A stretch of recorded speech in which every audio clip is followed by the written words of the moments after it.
A graça e a paz do Senhor Jesus. Por que o adultério é algo tão terrível?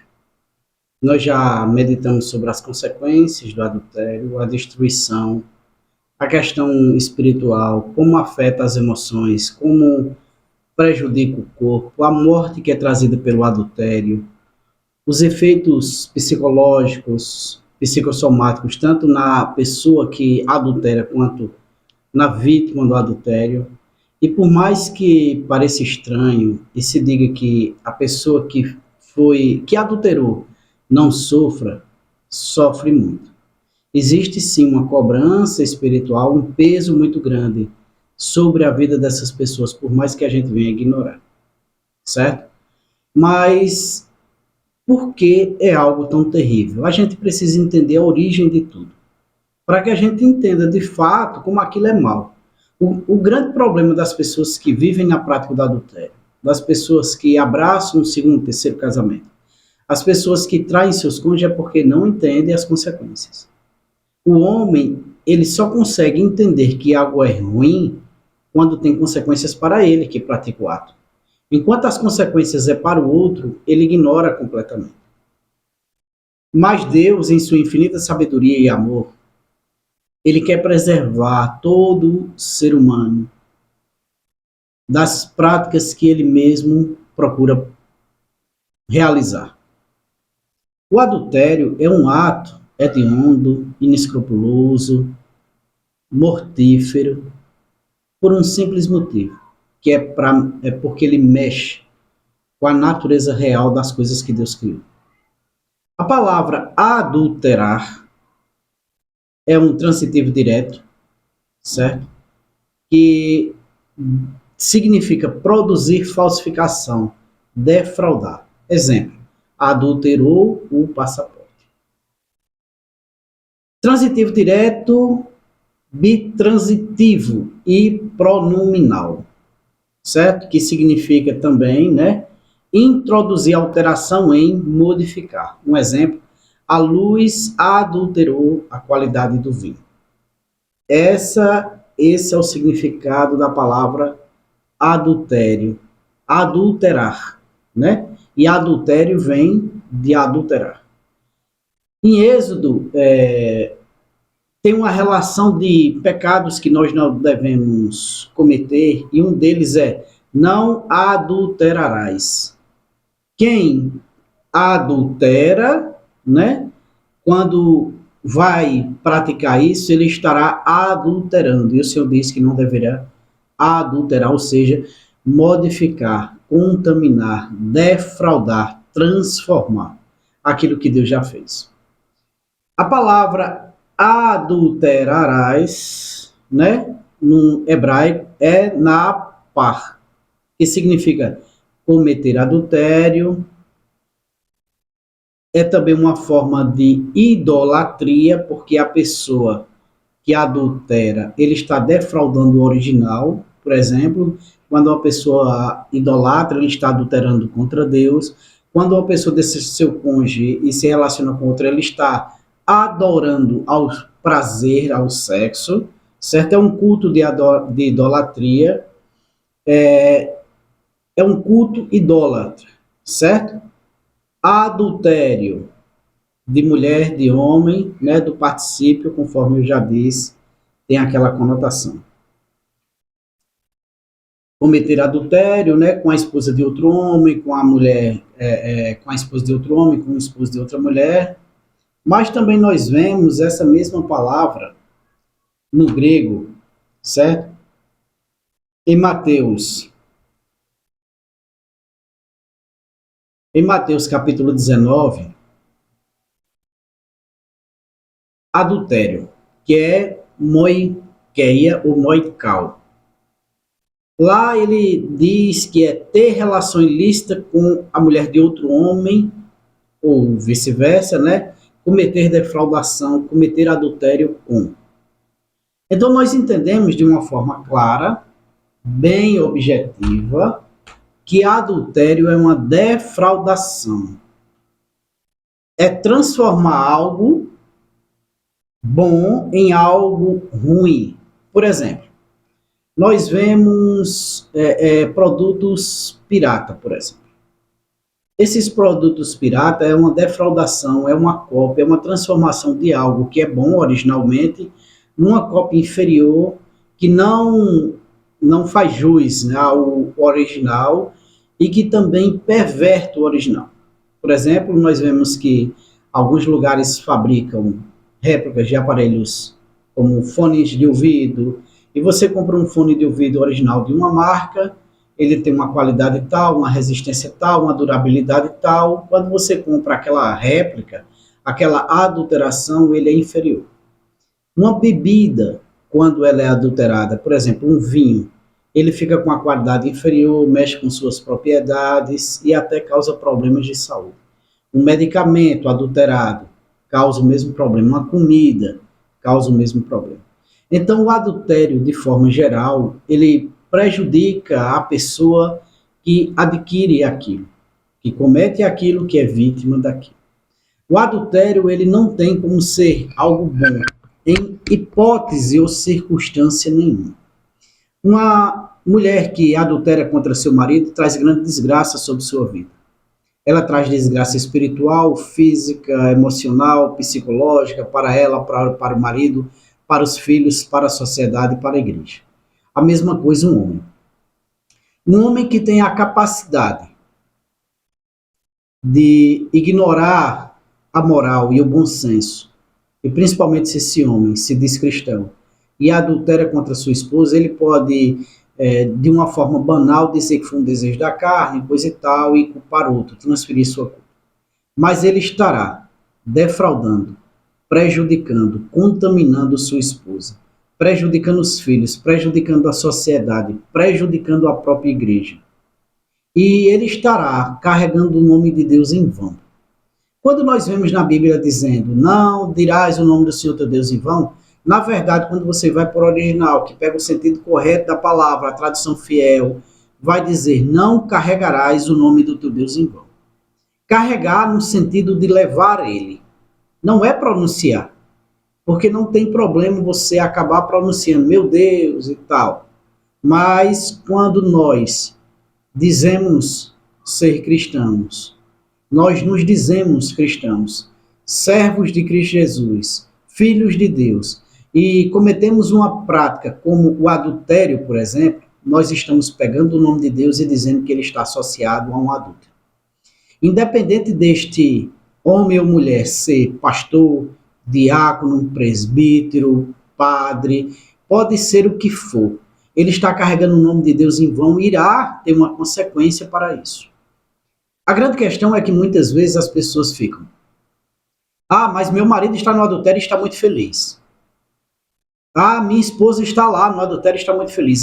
Fulano está casado novamente, é pastor, muito abençoado. Não diga isso, que ele não é abençoado. Não é.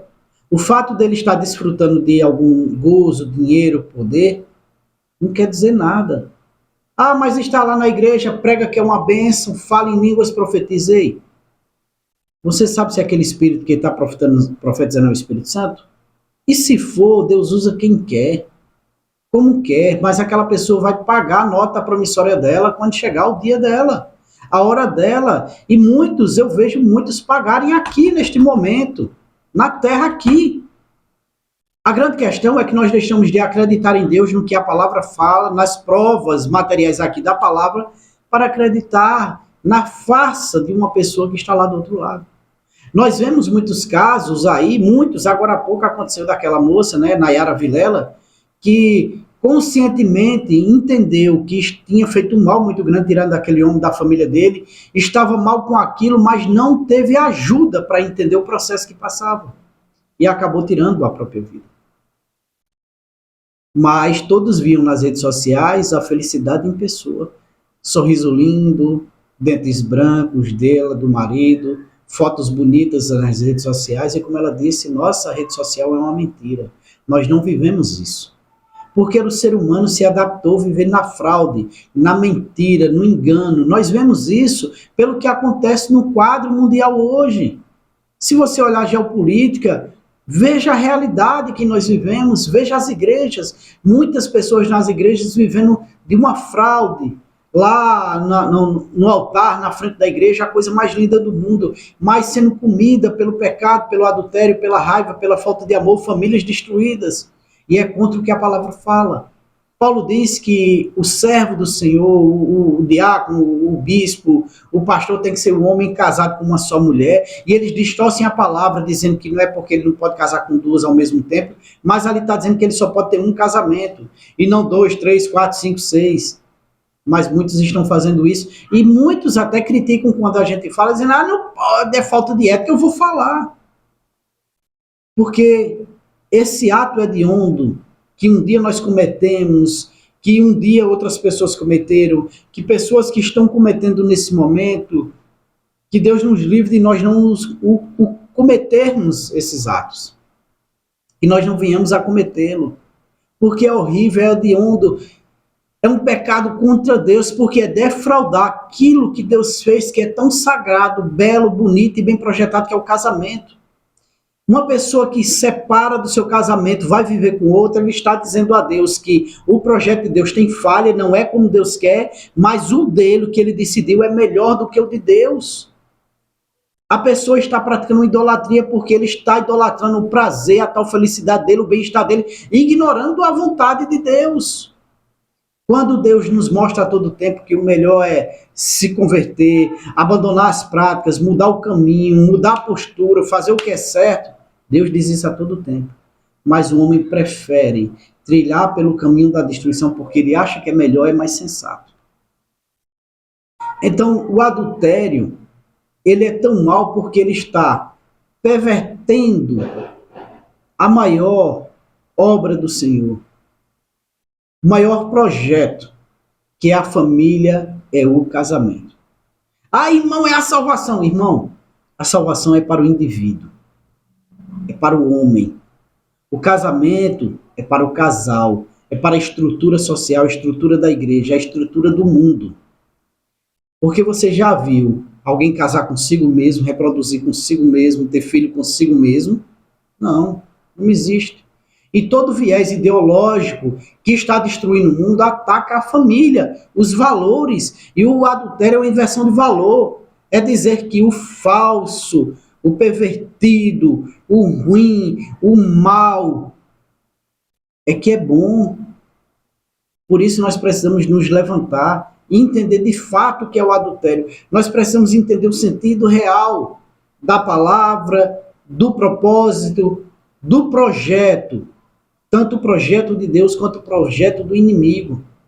Veja que sempre Deus fala em reconciliar, corrigir, manter o padrão, manter a integridade, a fidelidade, a incontaminação e o diabo. Perverter, distorcer, quebrar, contaminar, trocar, substituir, abandonar. Infelizmente, irmãos, acontece muito isso e eu queria ter entendido essa verdade antes. Queria de verdade. Queria ter entendido isso há anos atrás. Eu teria levado essa mensagem muito mais longe, mais pessoas teriam ouvido, eu mesmo não teria tido minha vida destruída. Infelizmente. E pessoas estão sucumbindo por causa disso. Por isso precisamos entender isso. E quando vierem falar conosco, não tem nada a ver, vá seguir sua vida, que Deus quer que você seja feliz, você tem esse conhecimento para dizer não. Deus não é dono de parque de diversão, não é dono de Tinder, não é dono de bordel, para viver, né, apelando para as pessoas serem felizes no seu prazer, na sua concupiscência, no seu engano. Porque é isso que as pessoas pensam que Deus é. Por isso eles carregam o nome de Deus em vão. Mas que nós possamos ser diferentes e levar a mensagem verdadeira e genuína o máximo de pessoas que nós pudermos, para que o máximo de pessoas sejam alcançadas por isso. O adultério nunca é bom, o divórcio nunca é bom, por isso Deus diz que odeia. Odeia o divórcio, odeia o repúdio, porque ele causa uma ferida mortal no corpo e na alma de quem é abandonado e repudiado. E, consequentemente, naquele que abandona também, só que ele não entende, porque ele está tão encharcado pelo pecado que não entende o que está acontecendo com ele. E os filhos? E a igreja, e a sociedade. Adultério nunca vai ser bonito, Deus nunca vai permitir. O divórcio nunca vai ser bonito, nunca Deus vai permitir. E todos os pastores que apoiam isso, se convertam, entreguem a vida a Jesus de verdade. Todos os pastores que apoiam a safadeza, que apoiam o segundo, terceiro casamento, criem vergonha na cara, vão meditar na palavra da forma correta e não fiquem achando brecha na sua teologia furada para pregar uma atrocidade tão grande nas famílias. Apoiarem homens e mulheres que querem abandonar a família para casar de novo, incentivando a falta de perdão. Façam o que é certo. A palavra está aí. O ser humano tem que aprender a arcar com sua responsabilidade e consertar seu caminho. E não substituir olhando para o lado, ignorando o que fez de errado e o mal que causou. Se nós temos essa consciência hoje, estamos atrás de corrigir o dano que causamos e até suportando o que estamos suportando para corrigir, é porque nós entendemos a palavra. Não é dependência emocional, porque seria muito mais fácil, menos doloroso e mais feliz para nós seguir o caminho que o mundo indica. Então, vos convido a levar esse assunto a sério, porque não existe igreja sem família. Não existe sociedade sem família. Não existe. E hoje, essa imundície que nós vemos aí é por causa da falta da família, dos valores morais que as famílias estão perdendo pela falta da palavra do Senhor, por manterem Deus ausente de suas famílias, não permitirem que Deus entre nos seus lares. Que o Senhor conceda o desejo do teu coração, em nome de Jesus.